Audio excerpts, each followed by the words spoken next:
Hello and welcome. My name is Ludmila Barreau. I'm a career consultant at the University of Auckland Career Development and Employability Services.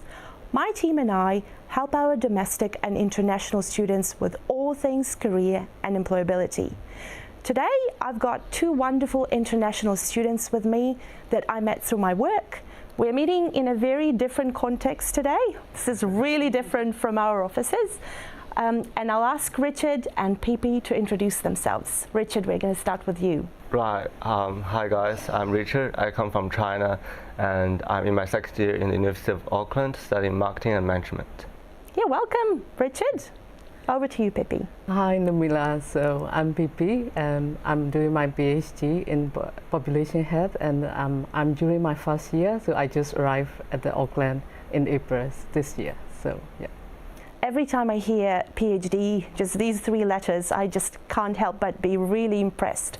Actually, with both of you, I know you both have done some really great work. I had the privilege of meeting both of you through my work at the Career Development and Employability Services.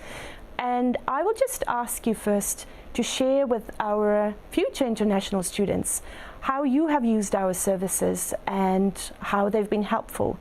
Pipi, over to you this time. Yep. Sure. Yeah, I think I have used all range of your services, I would say. And when I arrived here in Auckland and then at the university, so I came back to university after 10 years break from my master. So when I arrived at the university, I get to see all sorts of cool services, workshop. And then I first joined the mature student workshop that was organized by you and your colleagues from Career Development and Employability Services Unit from UWA. And I didn't know much about your services that time. I just go and join, and then I enjoy it. And then I get to hear all sort of cool tips that time. And at the same time, I get to hear about the stories from other international students that they find it challenging to find jobs, even though they have concrete experience from outside of New Zealand. So I thought that, oh, maybe not for me, because I have 15 years of solid experience in international organization. But then I start to look for the part-time jobs, and I find it very difficult, even though I have this concrete, solid experience in population health. Then I start to reach out to you more, and then start to use all sort of your services. I join all the workshops, and I do like CV check and also like cover letter check with you, and then drop in session, and also I also joined some specific kind of workshop like doing networking in New Zealand, and then how to find jobs. And then I find it very beneficial to me, and I apply all sort of your like suggestion when I find jobs. So now I could find a job which is out of academia from within NGO as a part-time job, and I have to give credit to all of your services. I follow your suggestion or guidance every step that I'm trying to find a job. So yes, so this is my example, and yeah, so I have to give credits to your help throughout this journey. Thank you so much, Pipi, and I'll definitely pass that on to my colleagues as well. I know you've been a very active participant in all that we do. I think what I would like to comment on here is your openness and your attitude. At some point you said, I was not quite sure what this is, what you do. I was here, the service is available, I'll give it a try. And also your journey in general, coming with as much experience as you had at the beginning, but coming in an entirely different context, in a different, much smaller labor market. You kind of felt like you needed to pick up those skills, especially networking. So kudos to you, you've done really well. Thank you so much. Richard, how have you used the career development services at the university? I think my CDES definitely has a lot to offer, and I've benefited quite a lot in my past 2 years in the university. I remember the first program I was a part of was called the Workplace Insight program. And that was great, where all these international students, we got grouped and we got put to different business, and we got into their office. I remember it was led by you. We got into their office and get to chat with the employers and staff members over there. Really get to know how people work here in a small business in New Zealand. Yeah. And funnily enough, that was actually my first ever contact with the New Zealand business that's in depth, and that is not hospitality. Yeah, you know, as a high school student, you always work in hospitality or retail, but get to know these different business sectors in New Zealand definitely benefited me quite a lot in terms of understanding how it's like in the different areas in New Zealand business. I certainly remember you, Richard, in that first program, and how keen you were. I believe you were a first-year student at the time, weren't you? Yes, yeah. When you got to see a different side of business, so as you said, you know, quite a change from your typical part-time jobs, was there anything in particular that stood out to you about the culture, the way of working, the business itself, that you'd like to share with us today? Yes, definitely.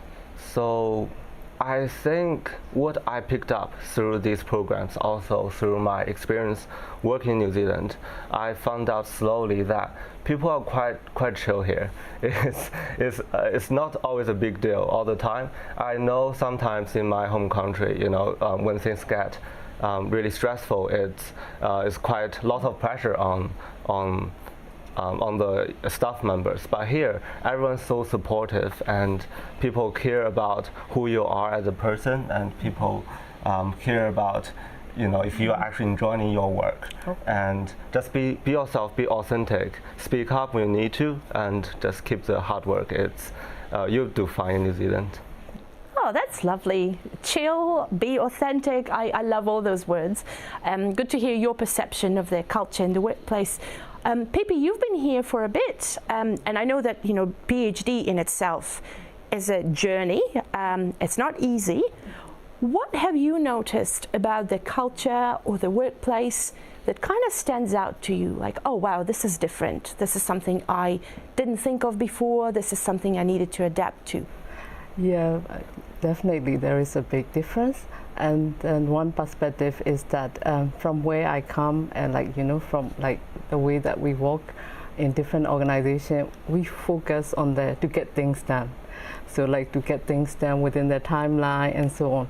And just like Richard said here, people care about your well-being, which is great, I think. Yeah, we need to get things done, but at the same time, as a like group or as a team, rather than someone taking the credit. So it's more like helping each other among the team member, and they do care about well-being. So so there is a balance between to get things done, and as well as your own well-being, and then as a teamwork, recognizing as a teamwork. I think this is really cool thing for New Zealand context. Thank you so much, both of you, for sharing this. So I'm hearing collaboration, well-being, chill. Really like the word authenticity. Quite a nice picture of the New Zealand workplace. That's definitely how I've experienced all of my workplaces here, I would say. You've been in New Zealand for a bit and you've done really well. I know that both of you have used our service and all the other things that the university has to offer. If you were to talk to our prospective international students, people who will at some point come to New Zealand to study at the University of Auckland, what would be some specific advice you'd give them, especially considering career development and employability? Richard, would you like to share first? Yes, sure. I would say I've got 3 tips here actually. First one would be have an open mindset. So I think having an open mindset has really helped me to open many doors here, which means what I mean by having an open mindset is to always be curious, always trying to understand people, understand the situation, rather than judge it at the first place. So in this way, you actually start to learn new things and start to realize the difference in your situations, and and start to pick up those kind of nuance, which is really great.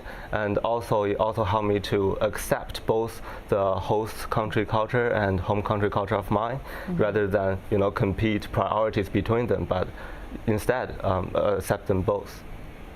Yeah. Right. And if I could carry on to the next one, Go for it. My second tip would be get yourself out there, because I think, in my opinion, working in any business is about dealing with people. It's about working with people, and we got to, as a university student and the international student, we got to practice our skills of working with people, and for example, attend club activities, go to different events, and just meet people from different backgrounds, and that really helped me to understand people's difference and be able to talk to them all, and which will be really beneficial to all the students when they get to workplace.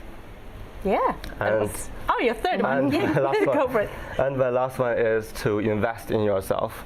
So I think these tips is really applicable to all the students out there, but especially for international students, we have to admit we got some weak point that is not as good as the local students to some way. For example, the way we speak, not the way we speak, but the way we speak English sometimes if you come from a non-English speaking country. And myself have been really actively working on all my weaknesses in my past 5 years here in New Zealand. So I've been keeping a vocabulary book, and I try to put stuff on it every single day.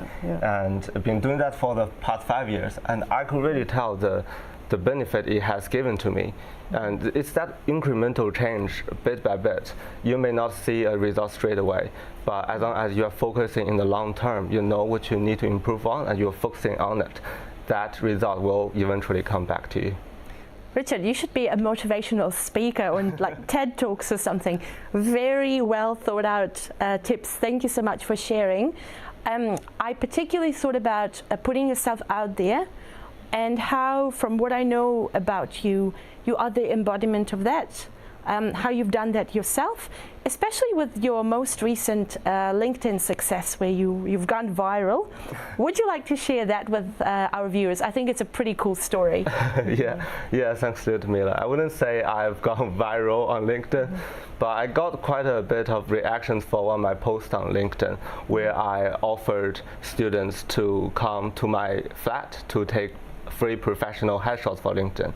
And I think it's the idea that you offer people something for free and without asking any return. People liked it, and that's what people need in a business setting, that you help each other out. And I didn't think much before I do it, but then I got lots of replies from students, and not only students, there were also professionals, there were businesses came to me and asked to pay me. And so what I realized is, when you are trying to help people out, you will get something back to yourself, although you may not see it at the first, but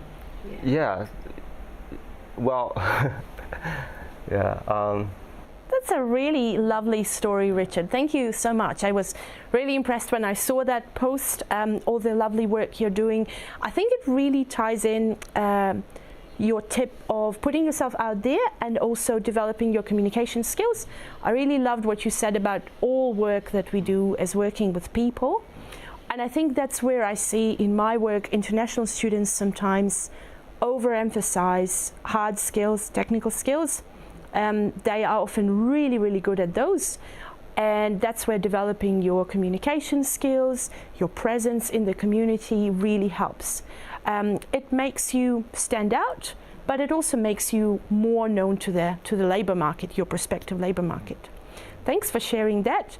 Pipi, what would you suggest? What's your advice for our prospective students?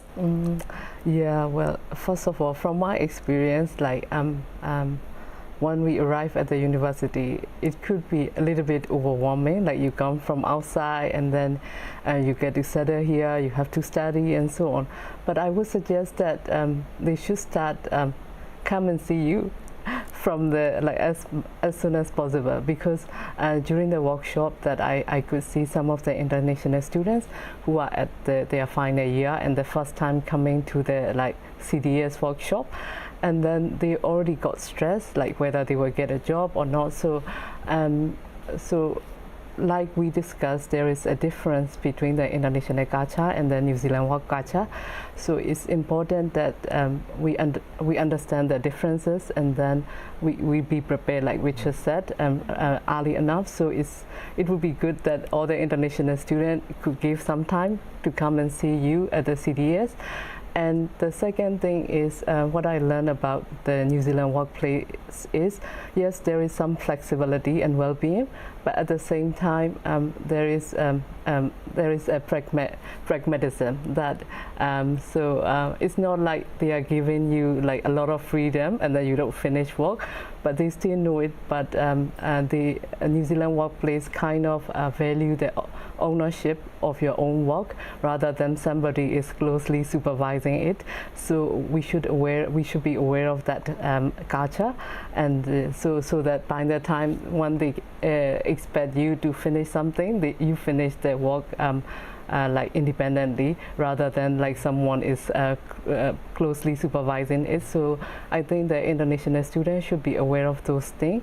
And the third thing is about networking. So similar to what Richard said, put yourself out there. So I mean, to myself it's a bit challenging, because I thought that I applying for jobs and I will get jobs, which is not the case from my experience. So I follow your advice that, once so you need to make connection on the LinkedIn, and then before we send the invite, we should introduce ourselves with message. Correct. So I use that, and when I see this job opportunity come up, and I try to see who posted that job, and so I try to look for the LinkedIn profile of my potential supervisor, and I try to reach out to her through the LinkedIn message, trying to connect, and then started with the informal chat, which I have never done in my previous work experience. So I definitely follow your advice, and then work on it, and then it works. And then only after they know you, so they try to call you for the interview. Of course, I consult with you for my CV and cover letter, but at the same time, networking is very important. So I think it's very important to build a network here in New Zealand, if you like to have a job and a good career here in New Zealand. Yeah, those are my advice. Thank you. Thanks so much. And thank you for mentioning networking. I was hoping you'd bring that up, because I think what is different in New Zealand compared to many cultures where students come from is that it's really important for people to know who you are. And I do hear that sometimes, might have heard it from both of you and other students, that I don't know anyone, I don't have a network in New Zealand. The good thing is that New Zealand is a beautiful country to develop your network in, as you both know. People don't think of you as an outsider, as somebody who doesn't understand the culture, especially if you're curious. If you introduce yourself, people are willing to share their knowledge, share their expertise, and that's what you've done beautifully, Pippi. And thank you so much for mentioning coming to see us at the CDES early. We've got a whole team, and we'd rather see our students, especially international students, early rather than late, because career development and employability, it's a process, definitely takes quite a bit of time. And speaking of that process, obviously things change, and there's quite a shift in your mind, as you said. You become more open-minded, you view things differently. If you think back to when you started studying at university compared to now, in your thinking about careers, jobs, in employability, what has shifted? What's changed for you? Yeah. You seem really keen, Richard. You're like keen to answer that. I'll go first. Yeah, go for it. To be honest, I didn't have much idea about what is working like before coming to university. And through the last 2 years, I've built quite a different worldview on that. So I used to think it's all about hard skill. I always liked videography and photography, so I always been studying how to make films, to take photos online. And after doing that myself at university, I realized it's not just about those hard skills, it's about those soft skills. How you talk to your people, how to talk to your clients, and how to make people feel comfortable when they are there. It's just as difficult, if it's not more difficult. So it's definitely those kind of soft skills make you stand out when it comes to employability and working in New Zealand. On top of that, I think it's also about the complexity of the workplace, that how much I understand of it. Because before I would just possess a really simple and pure thoughts on it, which is, you go to work every day, you're just focusing on tasks, but it's definitely more than that. It's about connecting the dots. It's about, building rapport with people, building relationship, nurturing a long-term relationship with people. And those kind of more in-depth complexity at workplace is really something that students need to learn that slowly and get themselves in the situation first and learn from doing it, not just looking at it from the outside. Thanks so much. I feel like you can take my job now. You've said all the right things. It's amazing how much you've learned. Thank you for talking about hard skills, soft skills. I like to call soft skills power skills, because as you said, that's what truly makes you be, part of that complex puzzle. Pippi, what about you? What's shifted for you? Yes. Firstly, I would resonate with what Richard said. I think I came to understand that what is lacking with me, those soft skills, right? So like those soft skills, like communication, networking skill, I did some part in my previous job, but I maybe I did not appreciate this much before I come to I'm coming to New Zealand. I appreciate those soft skills more, and then I try to develop those skills more, and in addition to those technical skills at my work. So previously I forgot to appreciate them, so I think this is the key thing. And secondly, I'm learning how to balance between my study and also my work, part-time work. This is about balancing, because previously I worked for full-time, and then I can go back home after my work and I can relax. But here, like working with doing my study, PhD, and also like working part-time, so it's a little bit of balancing. So I'm learning about it, and as you said, this is a career development journey. So I keep seeing all those CDES consultants, or drop-in session, or also with you, so to get practical advice on like balancing those things as a student while working for part-time.